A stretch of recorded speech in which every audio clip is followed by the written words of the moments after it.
All right. Somebody give him a banana. I can't breathe. It's all good. You can take it off, Joe. Sword of Omens, come to my hand. I, Lion-O, command it. Thundercats, ho! And you're watching the Dorkening. Hey, happy Halloween, everybody. My name is Leo. I'm the pumpkin behind the keyboard tonight, and we have an awesome show scheduled for you as always. And with us, Jar Jar. How's it going, bud? I'm Sasquatch. It came in blurry. I'm doing great. It's happy Halloween, everybody. I'm the only clown that didn't get dressed up tonight. But over to you, Carrie. Hey everybody, happy Halloween. Hinata and I are here to wish you a happy haunted night. And yeah, it's Tuesday, it's Splash Pages. We're going to have a super large amount of fun tonight because we have an amazing guest with us. And over to Drew.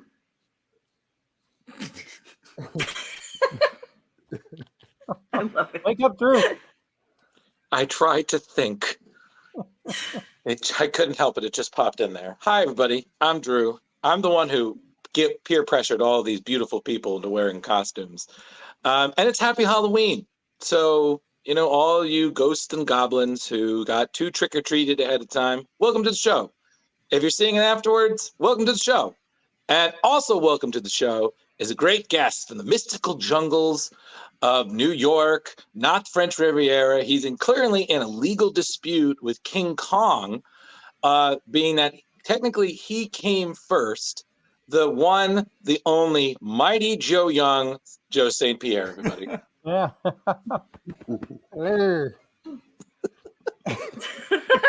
This is going well. He's a... all right. Somebody give him a banana. I can't breathe. It's all good. You can take it off, Joe. St. Pierre. Oh god.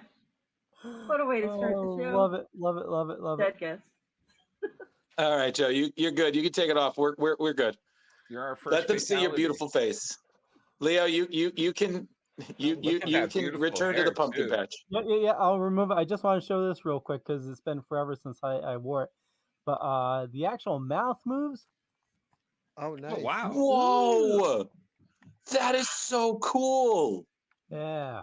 It's tough to open. It's been so long since I had it. That is terrifying. Yeah, it is. I want one. Damn, Carrie, you got to add that to your list. Yeah, it's on the list now. Yeah, tell me where you got that, Leo. Yeah. Leo's like, All right. I can't. Leo's like, God damn it. The things I do because Drew says do it. So, also everybody here at Splash Pages and all of our guests, everybody, a very happy birthday to our Cthulhu cutie on the keyboard, Miss Carrie Sanders. Thank God. Yeah. May you have as many Coke Zeros as you'd want today. Oh God. Baby Cthulhu. Oh my God. This is hand puppet Cthulhu. I have so many. It's ridiculous. Yes, but she's not into hentai, so thank you. All right, so well, show Circle the Drain very early. We're 2 minutes in? Yeah, exactly. So I will say this, Joe, it's been a minute. Welcome back. Thank you for having me back. It's always fun. Yeah, man. Good to see you. I think I saw you for like 2 minutes at Terrificon, and then it was so crazy, but in the best way this year. So I was like, I know I said, hey, I wasn't rude, but I was like, we'll catch you, and we did not catch you. Well, you kicked me. You kicked me in the leg, but other than that, Terrificon's a very huge show, and it's only getting bigger as far as Artist Alley goes. So I'm sure there were a lot of people there that you hadn't interviewed, right? That might have actually been my purse because Drew just grabbed me, and I'm like 5'5" and drug me through like top speed. So my purse. It was you who whacked me. That's what yeah. I'm just like going along, just knocking people over. This little sidekick. Okay. Yeah. Sorry about that. It was adorable. I made sure to show up today. Huh? You did. I know. Joe thought I was kind of like just a figment of the show's imagination. Check out my past interviews on this show. This guy's not here. This guy. Yeah, is not here. He never shows up. That guy. No. But so what have you been up to since we last saw you? How's things? Same old, man. I sit at my table for 12 hours a day and pound out garbage. There you go. Hey, 12 hours a day sounds like the dream. Yeah, man. Look what I got. I got my latest book here, which came out last year, and I want to show you a preview for Halloween. This is the cover for my next book, which is wow, that looks great. Which is like a very appropriate for Halloween, a horror / sci-fi mashup. Mm-hmm. The Cricket, her name is Cricket. Cricket's character, I was going to communicate with the dead trapped on Earth. Oh, you were going to quiz people? Go ahead. Yeah, because we should all know who the characters are at this point. Well, except for Carrie. Carrie hasn't been around for Joe, but everybody else should know Cricket. I'm not sure. Oh, and look at this.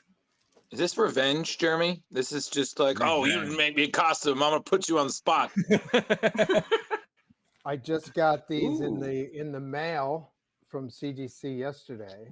Wow. These are the B variants. They're all black. It's hard to see in. Oh, I was gonna say, like, yeah, I was gonna say like you forgot there's something on the cover. Yeah, I was like, you got a 9.8 for tinfoil? Oh, okay. They have a glossy gloss / matte finish, so you can see the logo. Nice. It's hard to see. You can see the logo and the Aquarius symbol in matte, but it's really hard to see in this. Yeah, it's a little. I thought you had a 9. I thought you had a 9.8 thing of tinfoil. I was like, man, I could do that for you with no charge. It's a 9.6. I don't know what happened there. These are very hard. The black covers really hard to find. Why do you do the signature series for them? You know, they actually submitted them to I have a signature series account. I actually submitted them, but I forgot to sign them. Wow, that's awesome. Thank you. You know, like I said, it's the black cover, so they're really, really hard to find in what I would consider a 9.8 condition, right? It's just the slightest little blemish. So I think I went through 2 cases of them looking for 9.8s, and I spent so much time doing it, I forgot to sign the ones I found. So. Now you gotta wait till there's a con so you can meet them again. You know, yeah. Wow. Welcome to my world. And I got Drew plenty of others. What's that, Carrie? I was saying Drew was saying that he thought it was foil, but I actually learned something yesterday when I was doing some research on stuff, that things with foil on them are actually really, really hard to get rated above a 9, because the foil has a tendency, no matter how carefully it's handled, to curl during production. To peel off the cardstock. Yep. Yeah, I've heard that. So, I can believe that. So Drew. Yeah, but it looked really cool though. A 9.8 foil cover is impossible. Yeah, I'll stick to my chrome of the 90s. There you go. So Joe, 40 copies of it. No, please don't, Leo. So Joe, we did something very different, because normally we vote, but we had you choose the book that we read, at least one of them. So which was very appropriate for Halloween. Fear. I agree. By Howard Mackey and Lee Weeks. It was a Ghost Rider Captain America crossover. So show your copies. Wow, that's awesome. Wow, that thing is beat. That is well read. It's actually in mint condition, dudes. I don't know what you're looking at. Mackie. That's awesome. Oh, I thought the corner was curled up there up by your hand, other side. No. Oh, you know what? Oh, maybe you don't see this in the digital version, but this is actually a gatefold cover. No kidding. Can you see that? Wow, that's dope. Holy, that is so fucking cool. So when that's on my list. So when it's folded, Mm-hmm. The part of the I don't know what see. where it's folded, it's a little bit short. Okay. The width, it's probably about almost a 1/4 inch short. So Wow. maybe that's what you were seeing, Jar Jar. Yeah, I The believe white so. space. Yeah. that's awesome, man. Is Yeah, it So- signed though? It's not signed, no. Oh, Not you yet. forgot to get it I'm signed. not really an autograph guy, to be honest. But No, I figure Well- with meeting all these guys, you'd be pretty much Well- sitting there with all these guys. You'd pretty much be able to be like, Well- hey, Well, Joe, I will say Are this: you- if you get to meet either one of them, they're super pleasant and very chill. So I have met both of them. Yeah. there you go. See, so you Howard already know. Mackey was the writer, and Lee Weeks is the penciler. Al Williamson is the inker. I've never met Al. Mhm. Greg Wright, I remember meeting Greg Wright back in the day. He worked at Marvel when I was there during my regular full-time Marvel gigs. I met Right. Greg. I think he was a colorist. Mhm. And yeah. Mhm. you But- want to tell everybody how you started at Marvel? You punk ass. Yeah, you called them up. I forget who the editor was. Alfred E. Newman. Jar Jar calls up Alfred E. Newman at Marvel and says, "Give Mighty Joe Young a job." He needs a job, damn it. That's how it happens. I went in with the gorilla mask and everything, and they were And like, bam, "You're hired." history was made. Dress for the it. job you want, people. It's a true story. That's right. You know. Hired monkey. That's me.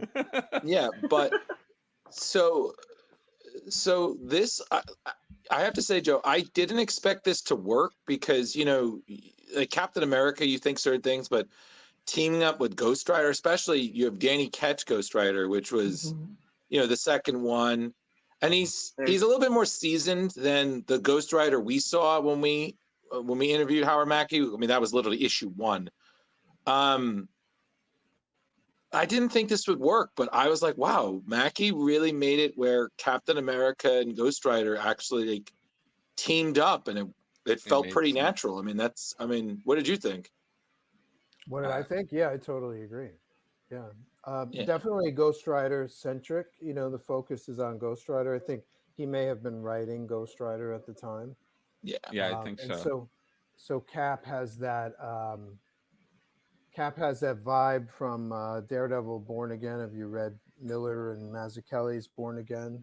Mhm. When Cap shows up, he's kind of like this iconic figure, and so he had I think Howard wrote Cap kind of in that iconic figure mode.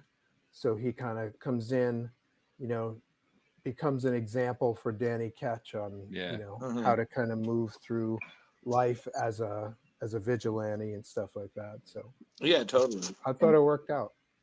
And that's something No, absolutely. Danny Ketch really needed, was just somebody's support, and having Captain America be like, Yeah.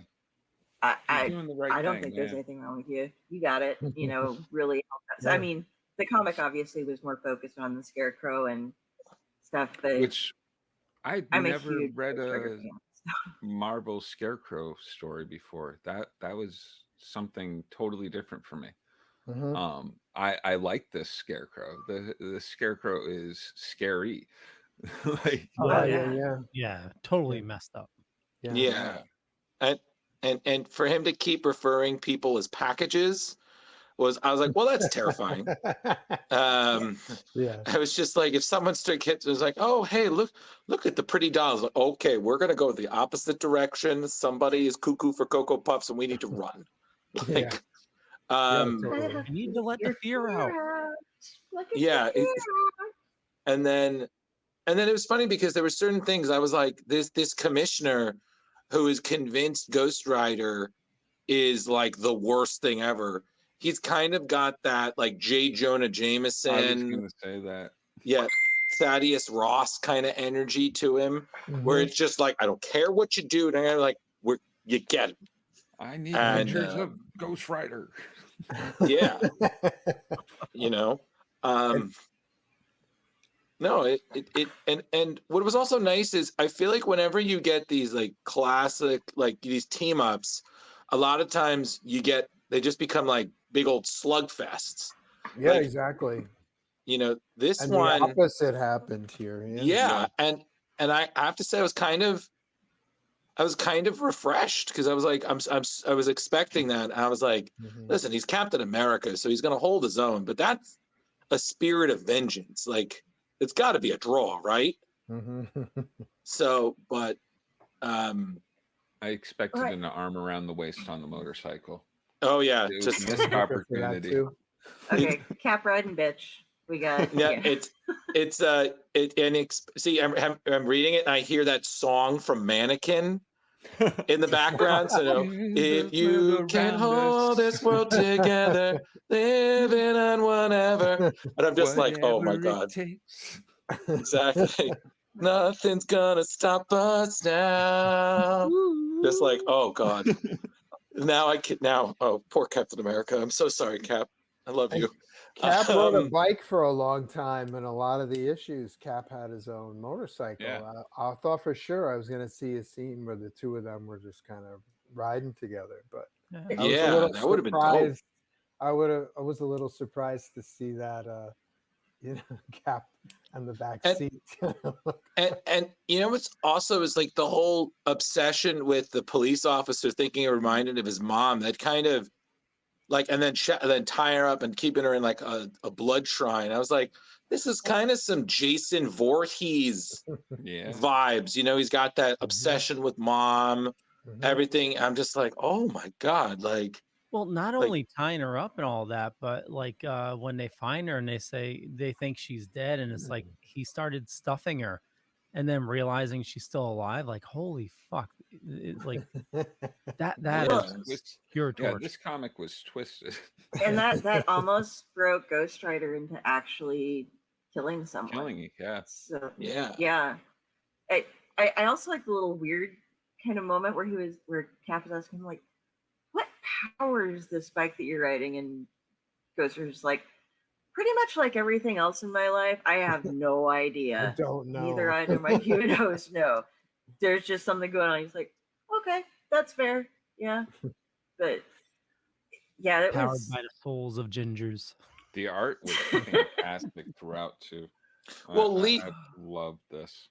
Lee Weeks always delivers. I think his style's gotten better as time is going on, and if we can get him on the show, I would love that, because he is such a pleasant person, and he's such a great artist. I mean, I've met him a few times, but one of the coolest is I had him sign my copy of Batman Elmer Fudd, and he actually like sketched a quick Elmer Fudd on it, and I was like, dude, like no, he just was like, bam, and I'm like.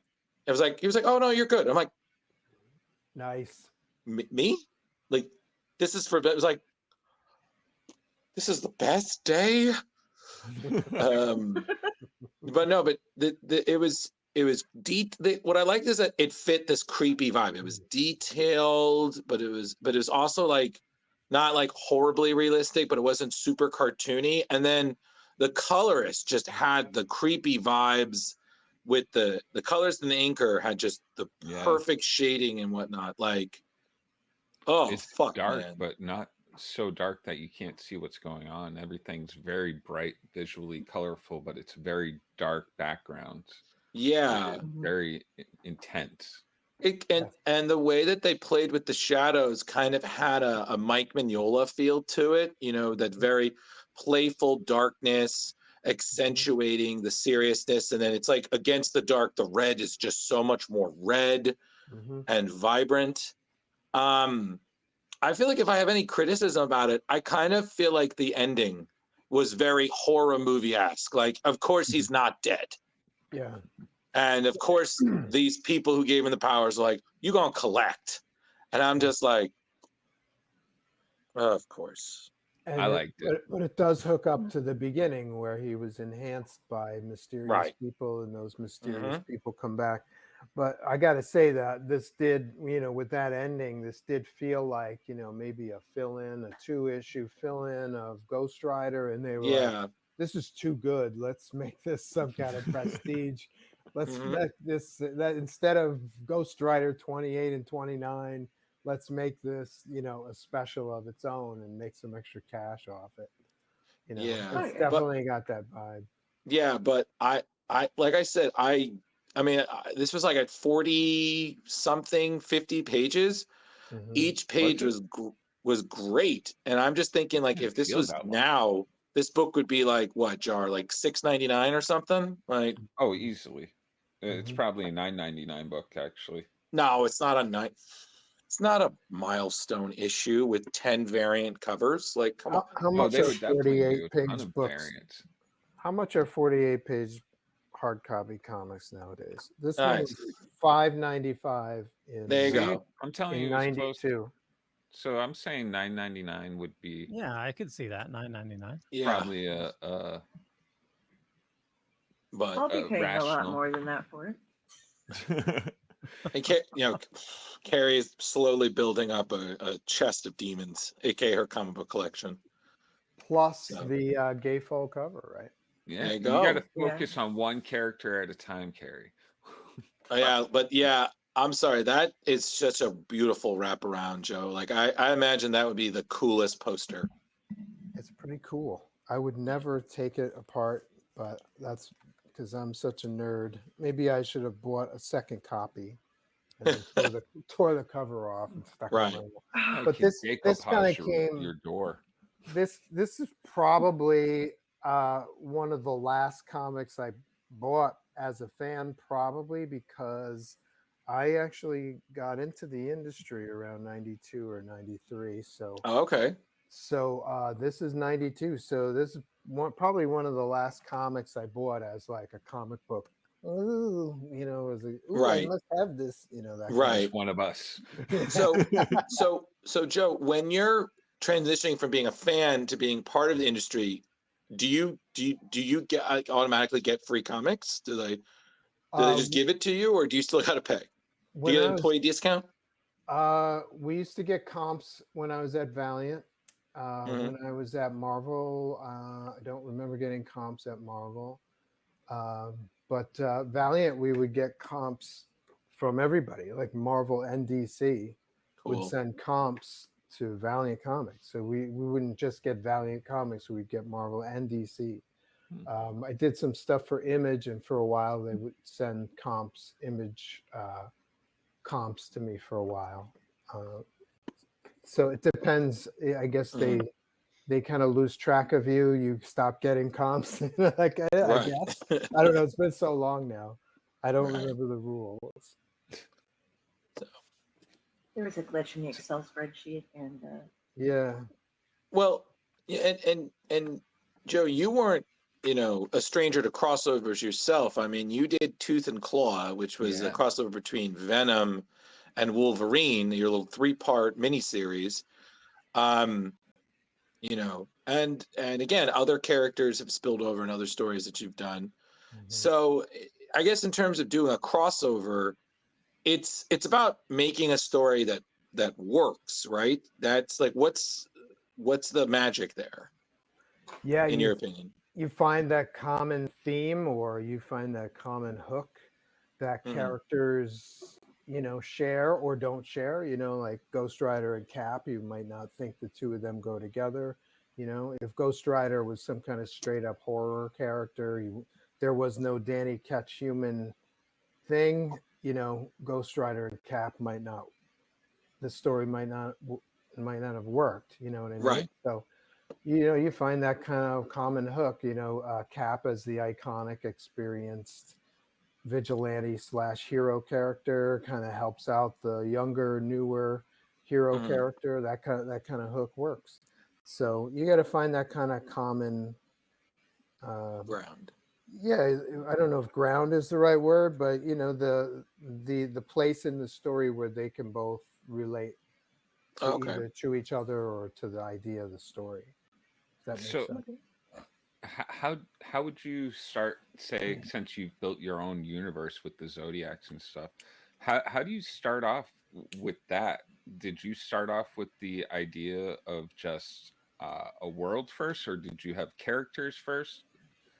The new Zodiacs is it's my solution for my creative ADD, ADHD. I've got probably about 5 or 6 different stories floating around in my head at a time. Mhm. Yeah. When I'm drawing, penciling, I'm thinking of dialogue. When I'm writing stories, I'm thinking of pictures. So I've got some weird shit banging around inside my head.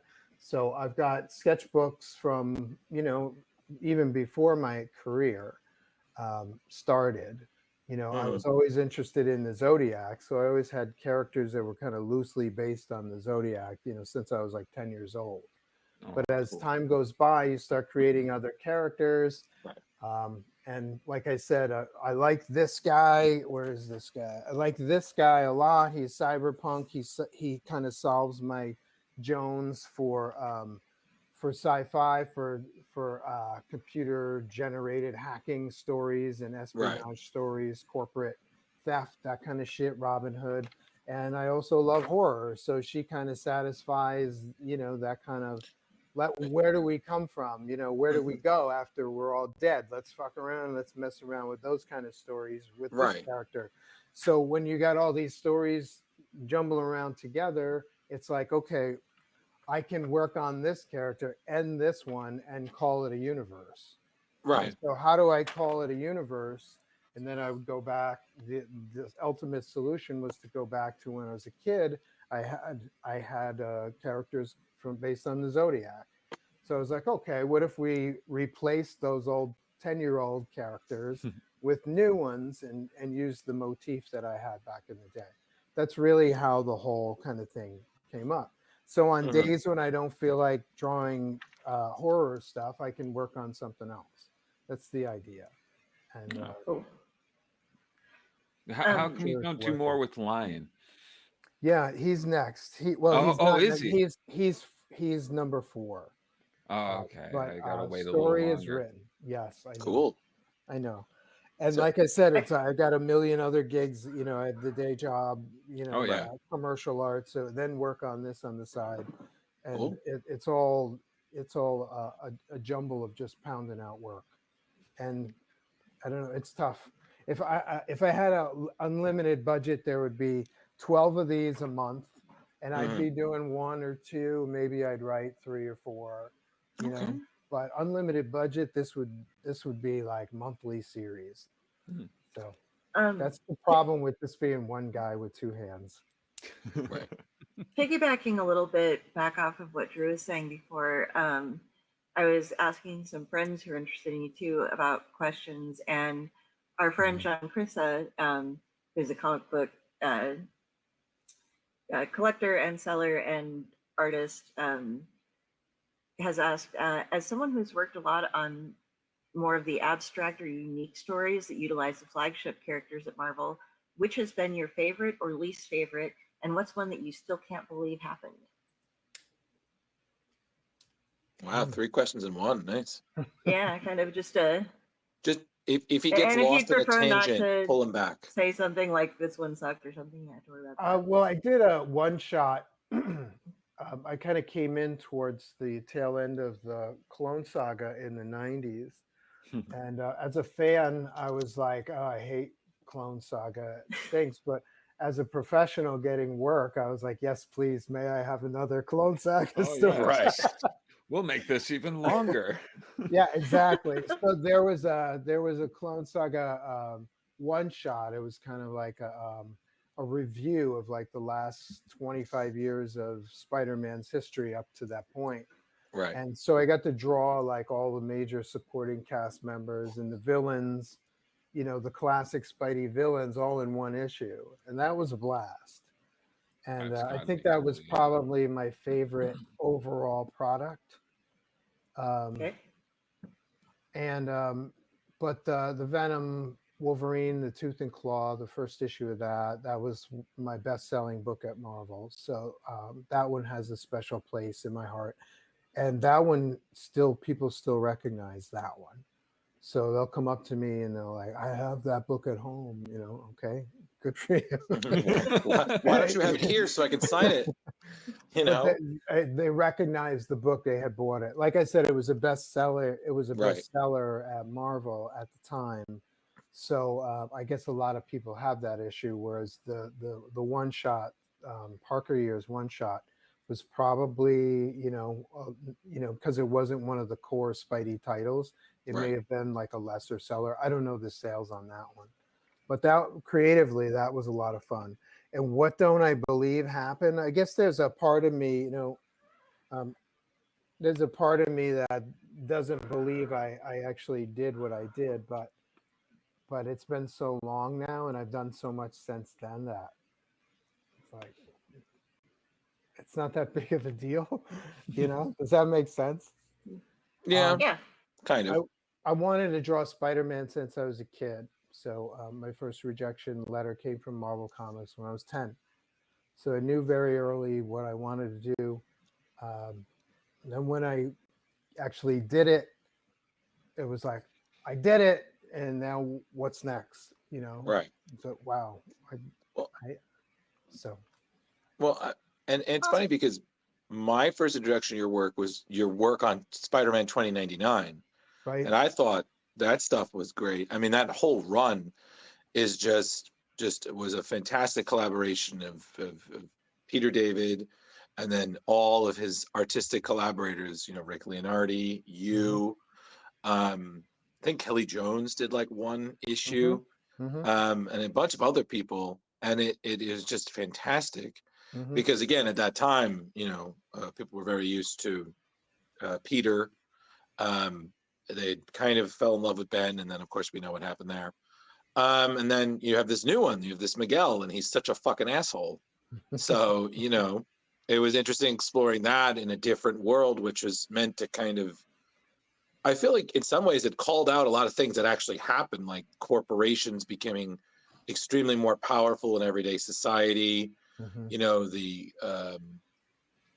kind of endorsement of superheroes, an over reliance on technology, holograms, all that kind of thing. I mean, when I read it, I was like, wow, Peter David called a lot of good shit. Cults, the There you go, Thorists. cults. Yep, the Thorists, right? Yeah. So, but like you said, it's funny because when I met you, I think it was like a couple of years ago. I know I had those issues, and I was like, oh, this was great. I thoroughly enjoyed it, and you're like, cool, man. Thanks. I appreciate it. And I was like, just St. Pierre, chill guy. And now it's very true. Yeah. But yeah, so it's funny like that, I guess. Once you do it, that kind of mystique it dissipates. You know what I mean? Yeah. And it becomes a gig. Like You I look said, like this the is man behind the curtain. Yeah. Like I said, this is one of the last books I bought as a fan. When I became a pro, I actually really didn't have time to collect comics anymore. I basically stopped reading. And it was just me at the table, 12 hours a day, 7 days a week, pounding out pages. You got to get paid. You got to pay the rent. And so you don't have time to look at or read or follow comics. That was my experience. Yeah. That hits the heart. Just real quick. So speaking of like getting paid, we How much did you make? No. $12. We covered a very informative panel at Terrificon about making money in comics, and the gentleman they had given the panel was talking about how, like back in the day, you really strive to get to work for Marvel or DC, but nowadays you only do that for like name recognition, but the real money is with the independent comics, the creator-owned comics. Yeah, totally. So since you've seen both sides of the fence, what are your thoughts on that? Yeah, the idea is to come in like a Todd McFarlane, right, or Frank Miller, come in, reinvent a character, explode on that character in terms of popularity, and then spin that off into million-selling comics, right? That doesn't happen to everybody. No. That's the American dream. But I think the more important thing is to try to satisfy yourself creatively, and then if those things happen for you, also make the best of it. You know, not every, McFarlane and Frank Miller, they're 1 in 1,000. Maybe there are some people who can make a living on their own, create their own stuff, and there's a lot of A-list creators from Marvel and DC who are kind of doing their own thing nowadays, right?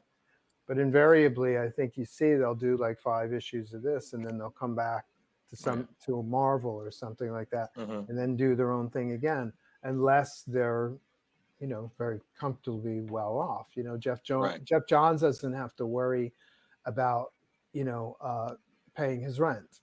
So Jeff Johns can go and do multiple things and arrange, he's an A-lister, right? Right. But not everybody's an A-lister. I wouldn't consider myself an A-lister. I didn't have, 25 issues on Green Lantern or on Spider-Man or something like that. I'm a working pro, hired gun. Thank God I can, knock on wood, I can make a living doing what I love to do, but I didn't have that series that connected. I don't know if a series that connects is even a thing anymore. I don't know if huge runs on comic books, if that even is a possible thing anymore, the way the industry is going and stuff like that. So it's interesting. And so you just got to navigate to the best of your abilities. How do you feel the popularity of comics? Do you think it's at an all-time high now, or are we just seeing the movie madness and no real push towards the comic side of it? I haven't really been in a comic shop that often since COVID hit. Sorry to say, really? It's kind of weird. So I get a lot of information online and stuff like that, and a lot of what I see online with the variant covers and stuff is like there's a lot of speculation, and I don't see people. And there's a lot of people talking about the movies and how Marvel's in a rut. What do you mean Marvel's in a rut? They're talking about the movies. I don't see a lot of people talking about the comic books. Right. And so I'm a comic book guy. I'm, since I was a kid, I like to read comics. I'm a huge fan of great comics. I like to encourage people to read great comics. Yeah, you did a good job. I don't see a lot of people talking about comics, at least not in my exposure. Do you guys? I have 5 kids and not one of them reads comics. Yeah. I have certain friends that I feel like I can talk about comics, but a lot of us aren't really collecting like we used to. Yeah. So a lot of the times we'll just reminisce about the highs and lows of, what we grew up on, what we collected, our favorites. But modern, not as much. I mean, it's tough. I think I have like 3 or 4 I still read from modern. Yeah, Gotta pay the rent first, and then we should, asterisk this chat. This is a caveat about, mainstream superhero comics, Marvel, DC, comic shop experience, that kind of thing.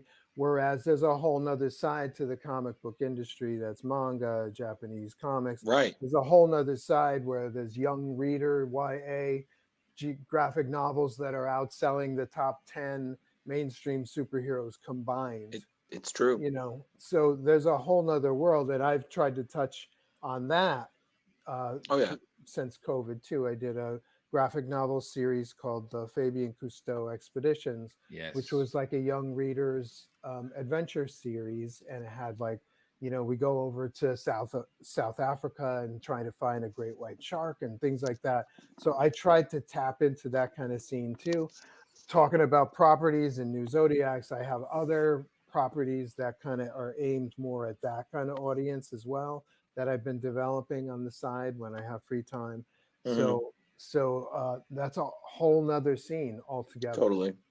So I actually had pulled up a picture and had some questions for you about the Fabian Cousteau series. you have developed a very, very distinctive art style in a lot of what you do.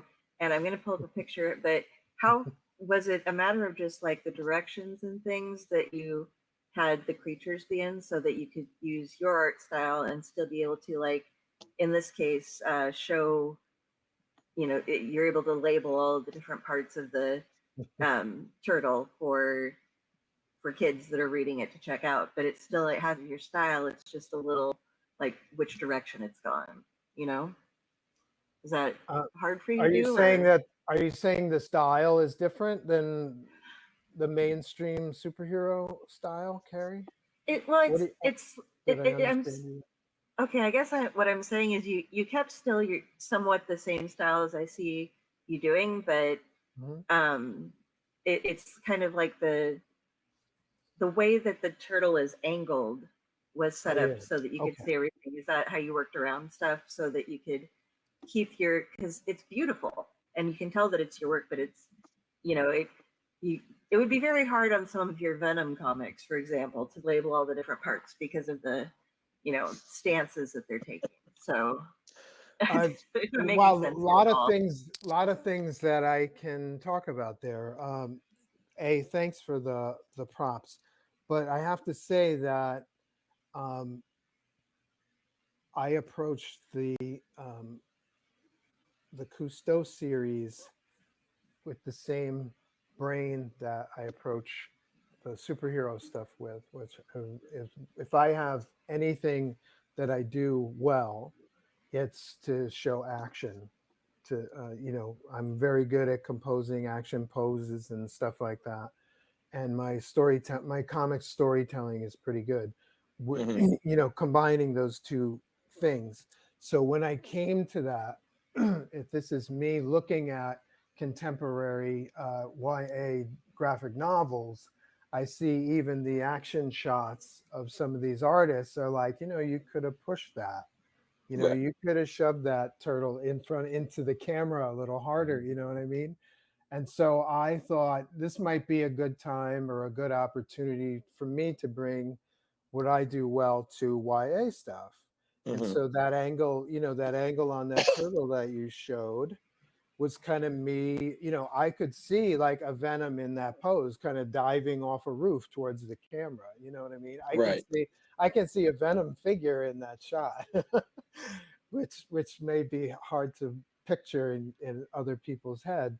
But as far as I could do it, but as far as labeling the parts, that's just a design thing. So it's like, okay, if Venom's in that pose, I would design the page so that if you need to label Venom's leg, you know, with his teeth, and I could do that. That's just a design thing.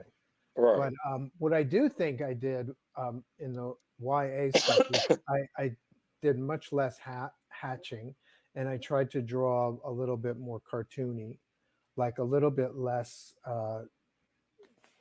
defining every plane change, you know, that kind of stuff. I think the superhero stuff I do is a little more detailed, and the Cousteau stuff is a little more simplified.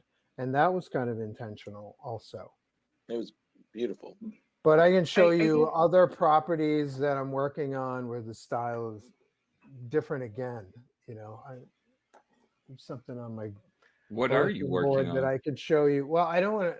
I probably shouldn't show you because it's not. Well, hold on. It's not camera ready. Oh no! While not safe for work. While he gets it, I just have to get this out because it came to my mind when you were talking about it.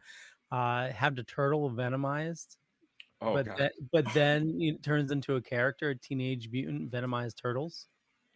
Get out! Yeah. Don't tell Justin. Venomized turtles. Probably shouldn't do this, but it's Halloween, so. Yeah. It's my birthday. It's like a party. It's your birthday, Carrie. Yeah. Break the rules. Yeah, create a Venom turtle. Man. There's a Venom verse. You know, anything's possible. The stuff is locked in copyright wise anyway. So is that the original cover art with Cricket on it behind you? Yes. Oh wow. Can you see that? You can see the bottom half. Wow. That's crazy. That's still beautiful to look at. Look at that. That is That's just crazy. detail AF, man. That's awesome. Nicely done. Cool little story about this. The colorist for the cover, for this cover, her name is Laura Martin. She's a A-list colorist at Marvel. Yes, she is. And DC. She works with Walt Simonson on Ragnarok. Yep. She's worked with Olivier Copiel. Yeah. Yes. So she colored this cover very well, I might add. She did. And let's see, do I have one of those laying around? Yeah, hold on a second. And it's funny because I remember I met her at a con. I think it was at Boston. And I had like a small stack of books. And she just, let's go. And I'm like, oh, man. She was ready. You know, and we had like a nice conversation about it and stuff because she was just like, yeah, it doesn't happen too much these days. So I really like it when you guys come by and just show me you've been supporting my work all these years. And I was like, oh no, you do great work, Laura. Like, and I had like, oh man, she's done so much work with Olivier Copiel. She did like a ton of John Cassidy's run on Astonishing X-Men. And she's such a pleasant person, but she's just such clean work. So, but back to Joe. So you saw, yeah, she's fantastic. So you saw the black and white, right? Yes. And then this is Laura's coloring on the cover. You can see this. Wow, that's beautiful. That is super nice, man. Wow. Very cool. But she colored everything is kind of like blues and hues and greens. And then this guy right here, I don't know if you could see this. Yeah. He's straight up green, right? Yep. Mm-hmm. And I was like, that's so weird. I told her in a conversation, I told her it's so weird that you colored this person green because no one else is green. And this is Cricket's husband. Oh, wow. Who's kind of like a hook, who's like a hook. You know, that's one of the hooks of the Cricket story. Mm-hmm. And that her husband is dead. And she was like, she said, she texted me, she said, well, he's the only one in profile in the entire cover. Wow. So she figured he was somebody important. But I did not know that I had drawn that the only character on this cover, all of these ghosts, only one of them was in profile. Wow. And so it's kind of one of those kind of mysterious, you know, working with someone as meant to be as high a level as she is, that she could see things that I didn't even realize myself. Right. Makes you more clever than you want to admit you are. Yeah, totally. So what a pleasure working with Laura and people that level. You know what I mean? Of course. Of Steve Furchow, who did a lot of stuff for Top Cow, and he did X-Men at Marvel. You know, he's another guy. You know, I'll give him a black and white piece, which I think, oh, this is pretty good, and then he'll knock the freaking bottom out of it. And it's like, yeah, wait, it's like this looks completely different than the black and white, but it looks fantastic. You know, it's like another level of fantastic. So I love working with great creators like that. I'm always amazed what a colorist can do with a piece. It can, as you say, it can change the whole piece from one picture to another. We can segue to the Ghostbusters because on that note, because I think, you know, the difference between the level of skill on this in the coloring world and the level of skill on the Ghostbusters world, it was a fun experiment for me. Totally. So totally. And I was like, how do I segue? Because you were on a nice tangent, Joe. And I was like, I don't want to interrupt. This is a great thought. Like, it's very insightful. I was like, I'm really excited. If it's okay to jump in kind of with that too, you were talking about the difference in the art. I do have another shot when you were talking about the young adult stuff. Oh yeah. how you did more cartoony. Sorry, Leo, I just putting this over top for a little bit. Fucking up my vibe. But like, so there's the so there's another example of how you said you changed it to be a bit more for the young adult audience. I just, yeah, for since sure. you mentioned it, and fell in love with the 6-panel grid, but the classic 6-panel grid. Yeah. Nowadays I defy you to find, even in Fear in 1992, I defy you to find a 6-panel grid in this book, 48 pages. Let's see, probably not there. But the 6-panel grid forces you to look at what's inside the box. Right. And so it's not the panel's not doing any work. It's just sitting there. And so every single drawing that goes inside that panel in a 6-panel page has to be something unique. Right. It can't just be a headshot. It can't just be. Right. You have to make that. You have to really focus on good storytelling.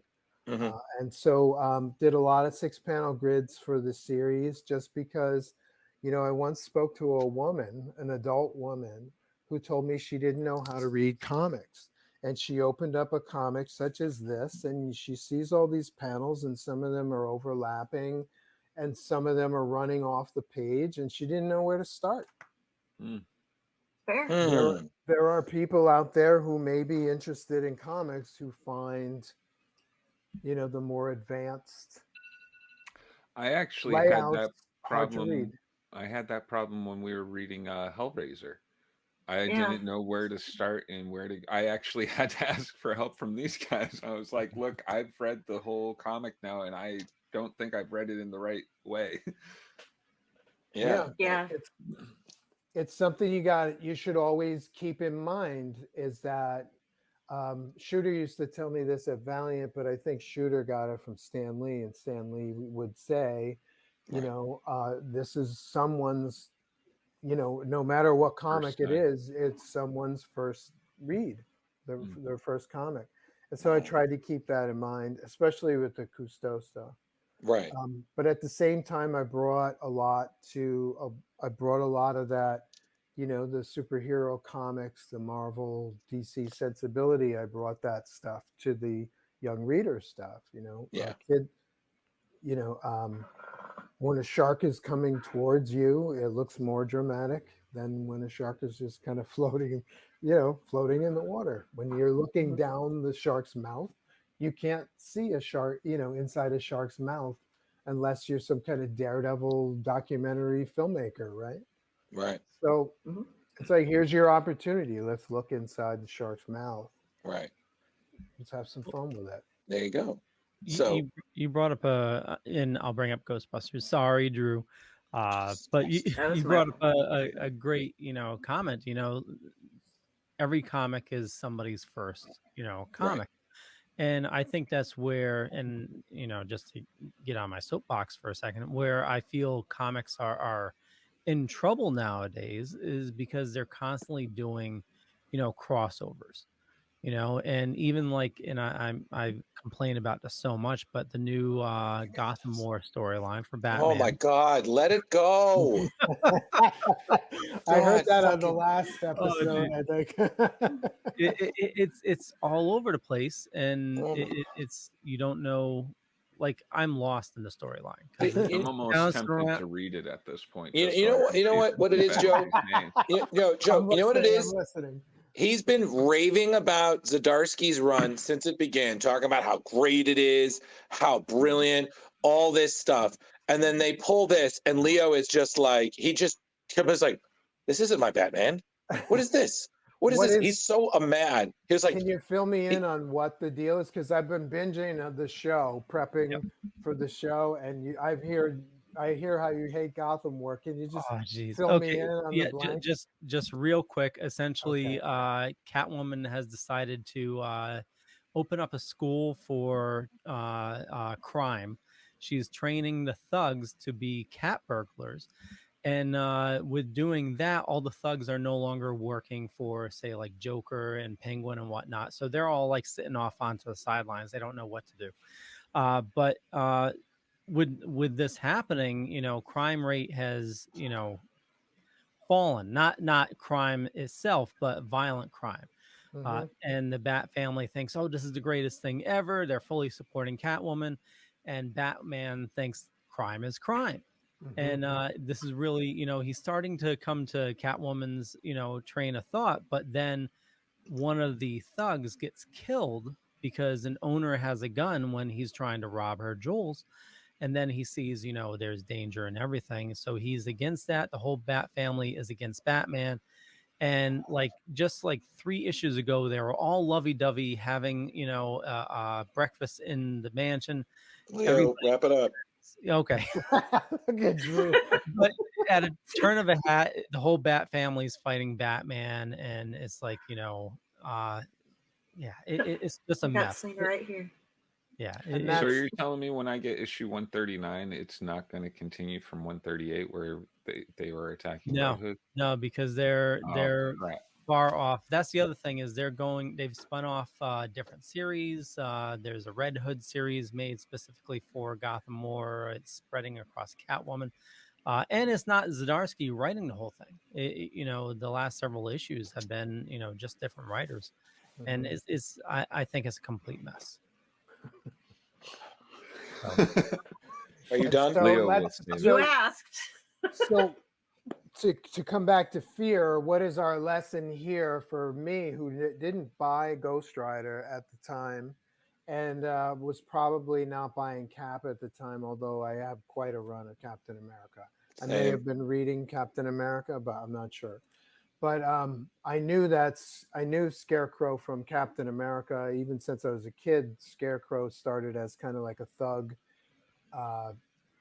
then became, I think under J.M. DeMatteis and Mike Zack, they did a storyline with this Scarecrow, which I thought was great, which probably made him like this serial killer psycho version, right? So, but they didn't get into any of that detailed past with Cap, right? When Cap shows up, he's the icon. He's a character to play off the main idea of the story, which is Danny Ketch dealing with, you know, how do I handle these powers? How do I handle how I'm treated by the cops? How do I handle these criminals, you know, if I'm a budding spirit of vengeance, right? So if you were to spend 10 pages on Cap's past with Scarecrow, you'd get lost, right? So I think this is probably my favorite thing that Howard Mackey's ever written because it's so tight. He's focusing on one thing. Everything else connects to that one thing. You're carried through. Fucking A, 48 pages later, you're satisfied, you got something. So it sounds like, according to Leo, they're not doing that with the Batman wars. Yeah, and you know, I totally agree with you, Joe. It's a great read, and it's, you know, anybody with like a passing knowledge of Catman. Captain America and Ghost Rider can easily pick it up and know what's going on. Leo, I mean, to make this very clear, a new month is literally tomorrow. I don't want to hear about it for a month. Okay, I'm putting my foot down. 2 more issues for Gotham. Okay, cool. When it's done, you can talk about it again. I want 2 weeks. I'm gonna make you read it, Drew. I'm gonna make you read it. No, first things first, I read 5 comics a day. You don't tell me what to do. You're not my mom, and you're not my real dad. Okay, so shut up and let's talk about Ghostbusters. Woo, Jesus. I'm sorry. I'm good. So, did I tell you our pick for 2 weeks from now is going to be Gotham War? Yes, and I will fake a stomach virus and not go on the show. I'm going to pull my stomach virus card for that. Yeah, exactly. Just, I think I have a stomach bug. What is it? Oh, to pretentious ginger bullshit. It's a rare disease. Very straight. It's 24-hour bug. Very, very rare. So this, I was thinking of simple stories we could take to Halloween. This popped in my head. I haven't read it in forever. So rereading it was just great. As anyone knows, I'm a huge fan of this run. We had Eric Burnham on the show. He is just such a delight. Him and Danny Showing are just a beautiful collaborator. They're still doing stuff to this day. I love this story. I'm a big fan of also Halloween stories with the Ghostbusters. Every Halloween, I rewatch the Real Ghostbusters episode, When Halloween is Forever, where they fight Sam Hain, who is the epitome of Halloween, in his attempt to, of course, take over the world after being free after 1,200 years. This was great. I love history. I love folklore. This, to me, was right up your alley with that kind of Mike Mignola fairy tale storytelling. The thing that shocked me is just reading it is like, this story got dark. I mean, you think Ghostbusters, I don't think I've ever seen mention of the devil. Johnny Johnny, other things. And I never knew the myth of Spring-Heeled Jack. Is this Spring-Heeled Jack? I saw Stingy Jack. Well, Spring-Heeled, Stingy, regardless, I never knew this myth until I reread the story and I looked it up. I was like, oh shit. Because I knew the story of that's why we light the jack-o'-lanterns, but I didn't know of it. It's kind of one of those. It's kind of like how a myth becomes so commonplace that you don't need to know it, but the message is already there. Can I interject 1 second? Please. Maybe Leo, you're the Googler on this show. I always thought Spring-Heeled Jack was another name for Jack the Ripper. Am I wrong? Carrie, I feel like this is your bag, honey. Carrie. Spring-Heeled Jack is an entity in English folklore of the Victorian era. The first claimed sightings of Spring-Heeled Jack was in 1837. Later sightings were reported all over United Kingdom, were especially prevalent in suburban London, in Scotland. You know what? I'm right. I'm wrong. I referenced Spring-Heeled Jack. It is Stingy Jack. So, Joe, you were right. Okay. That's my bad. Sounds like I was wrong too, because Jack the Ripper is 1880s, right? Yeah, he was 1888. I'm a Jack the Ripper expert, kind of. Oh, are you? Cool. Yeah, and what I was trying to say, I didn't realize I muted myself because I was typing in because I wanted to get the dates right for that.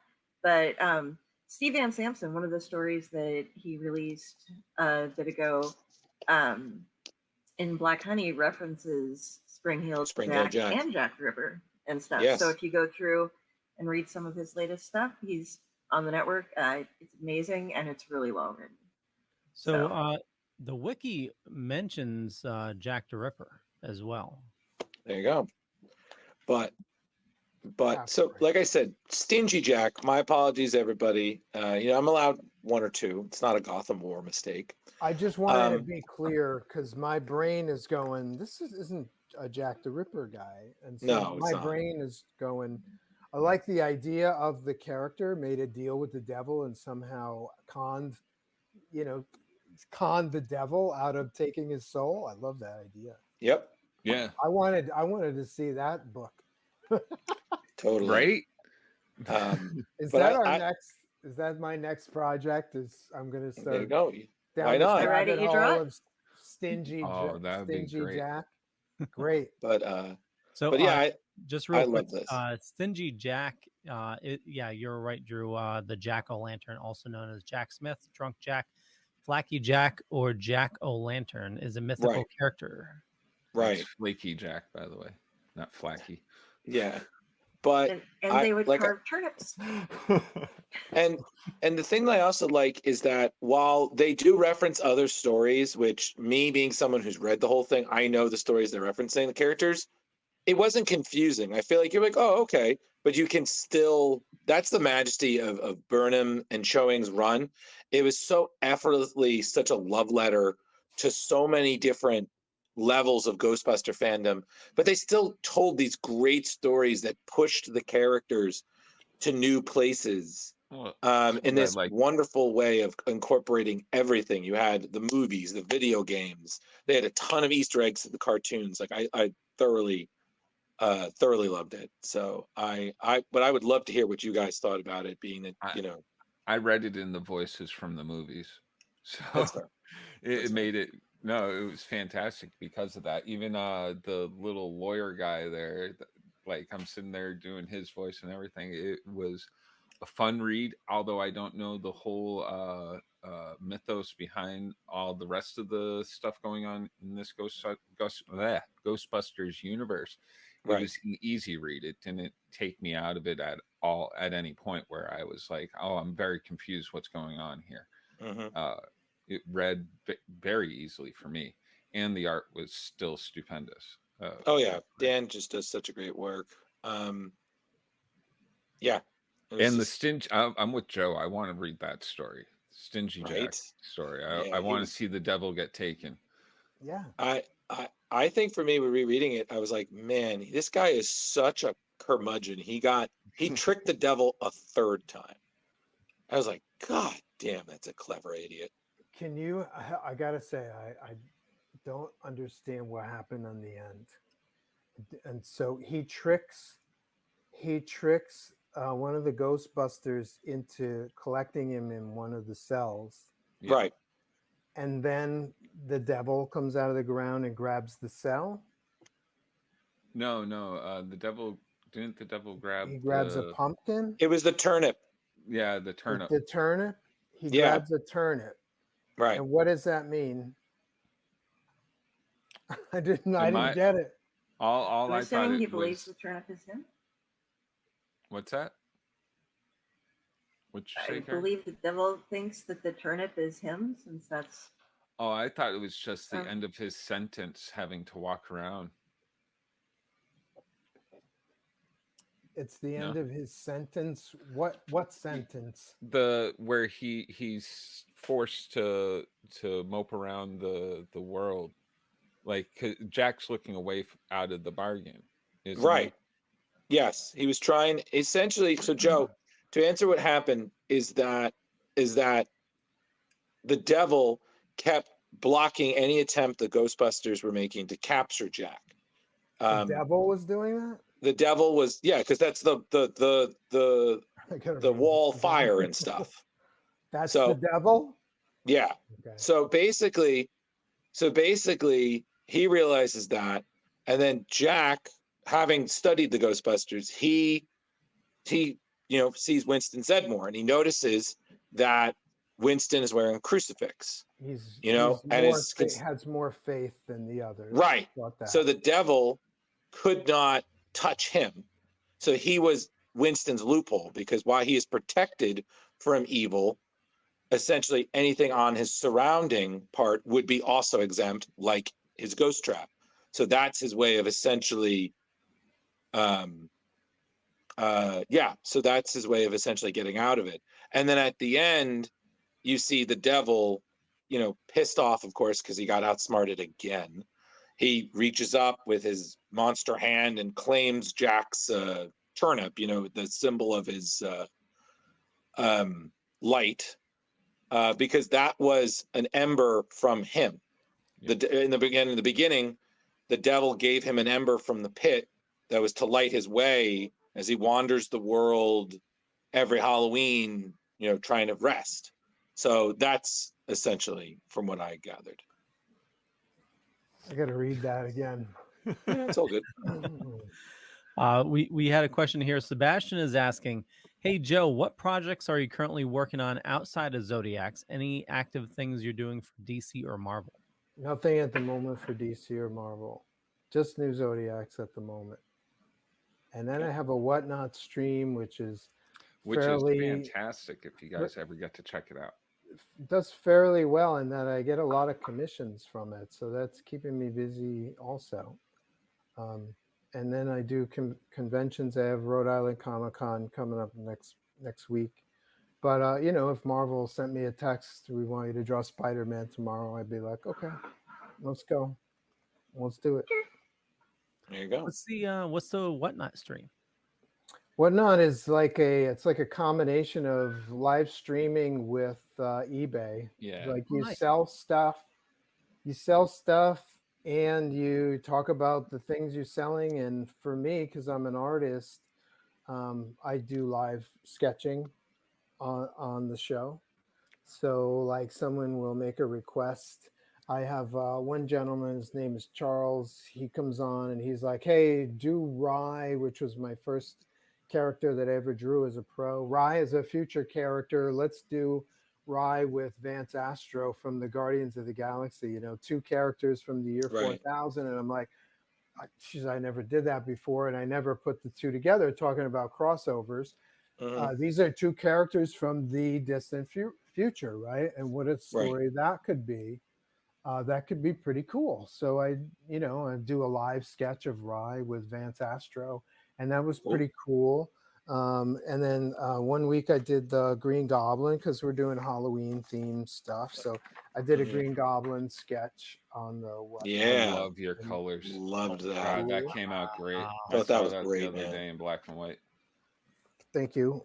So that I do a lot. I'm getting a lot of commissions from Whatnot too. So, but like I said, Sebastian, if Marvel or DC called me tomorrow, I'd be like, "What do you need?" Yeah. So Joe, we're coming kind of near the end of our time with you. So thank you again for being here. You know, we loved reading Fear. I think we could all say Fear was a pretty solid, great read.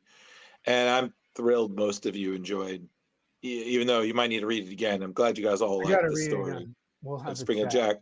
And Joe, you're welcome anytime. But essentially, I guess signing off, how can people get in touch with you? When we're going to see that next issue of Zodiac? Like, what are you working on? All that jazz. You know, please let who's watching know. Our loose goal is to have a Kickstarter for the next Zodiacs by the end of the year. Please let that happen. Astronaut Inc. ink.com is where you can find the creator-owned stuff that I've done. And working on I'm not sure if my portfolio, my other portfolio work is up on the Astronaut Inc. site, but so I'm still working on the website, adding new pages and stuff like that in my spare time. But Astronaut Inc. Or joestpierre.com, I think they both go to the same place. Let me check. joestpierre.com.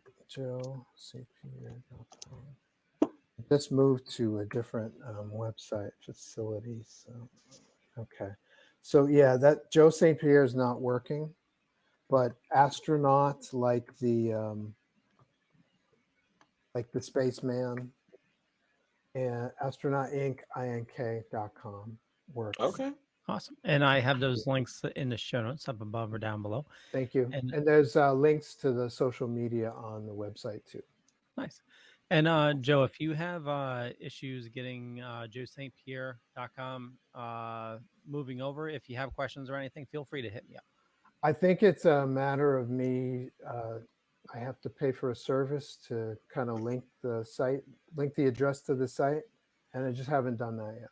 Is that true? No.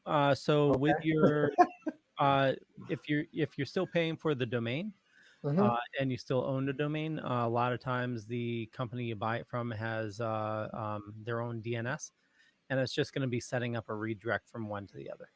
Okay. Maybe we can talk about that. Yeah, totally. Yeah, it's just hit me up anytime you got questions. Thank you. Appreciate it, bud. Right. Sounds good. Thank you so much for joining us, Joe. It was really great having you back, boss. Looking forward to seeing you at another con and seeing more of Zodiac. Are you guys going to Rhode Island? No, sadly. No, sadly not. Not this Carrie, year. Where are you located, Carrie? I am in Lincoln, Nebraska. Oh, wow. So you won't be at Rhode Island Comic-Con. Yeah, no, I made the trip to Terrificon. It was the first con I've ever been able to go to because, well, I mean, we, not counting little tiny local ones like for local gaming shop types of setups that we have here. So that's what I'm aiming to do that as often as possible and maybe get something else in again because you guys on the East Coast have it made. You have the best cons. We know. We do okay. We do great. And I just can't afford to live there. We have this great little posse of people that we see at all the shows too. It's true. With Leo and Drew and Jar Jar and all the guys, all the people, gals. And I dropped a ball this year. I didn't get press passes for Rhode Island. I'm on new medication, so I figure Rhode Island would be a little tough for me. So it's but next year we're gonna go. And so. also with the SAG strike, we figured we weren't going to be able to get a lot of good interviews because of things. So we know some people, like J-Bo some will be certain there. toy sellers, will be there, J-Bo, and we hope they do well. And we know other artists like you, Joe. We hope you guys do well as well. So, Oh, by the way, oh boy, horror. Read this stuff. You will love it. wow, nice. Oh, by the way, read this stuff. Yes, of course. Oh, by the way. Oh wow. One of my favorite covers, Mike Plug, one of my favorite artists. He was a monster guy in the 70s, right? They gave him co-creator of Ghost Rider, Werewolf by Night, Frankenstein, Man-Thing, artist on all the monster stuff. I think he would have kicked ass on Spider-Man, and I never saw that. Also, I've been reading this. Very Halloween centric. Good shit. Very nice. Good shit. Okay. All right, man. Well, thank you so much, and happy Halloween, and keep up the good work, my man. Hey, thank you. Very nice to meet you. Thank you so much. Nice meeting you. Also, just real quick, we're doing separate recordings for each one. So I think if you hit Leave Studio, it'll bring you to a downloads page. You will. So that way, if you can let it up. How do I look? Beautiful. Like the bell of the ball. Marvelous, Joe. You look. I think you're looking out the mouth. Happy Halloween. Happy Halloween, Joe. See you later. Thanks for having me on. Appreciate it. Thank you. Thanks, man. It was good seeing you, Joe. Joe's the best. So sorry if you guys could hear my dogs barking. Oh, it's fine. The kids were antagonizing them. Excelsior!